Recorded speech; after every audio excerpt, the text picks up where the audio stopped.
அந்த காலத்துலலாம் இந்த குருந்த மரத்துக்கு கீழே தான் பிள்ளையாரை பிடித்து வைத்திருப்பார்கள். இன்னைக்கெல்லாம் நம்ம அரச மரத்துக்கு கீழே இருந்து தானே பிள்ளையாரை வணங்குகின்றோம். ஆற்றங்கரையோரம் அரச மரம் வைத்து விநாயகரை வழிபாடு செய்கின்றோம். ஆனால் சங்க காலங்கள்லாம் இந்த குருந்த மரத்திற்கு கீழே தான் விநாயகரை பிரதிஷ்டை செய்து வழிபாடு செய்வார்களாம். அதுபோல இந்த மண்ணுலகத்திற்கு முருகப்பெருமானுடைய பாதம் பட்ட நொடியிலே அகத்திய பெருமானுக்கு உபதேசம் செய்தார் அல்லவா, அது எந்த மரத்துக்கு அடியில இருந்து பார்த்தீங்கன்னா இந்த குருந்த மரம் தான்.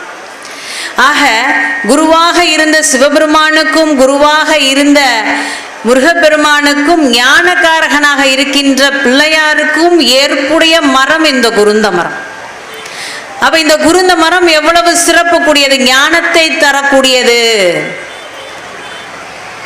இந்த ஞானத்தை தரக்கூடிய இந்த மரம் இருக்கக்கூடிய குமர தலங்கள் என்னங்கிறத நம்ம பார்க்கலாமா?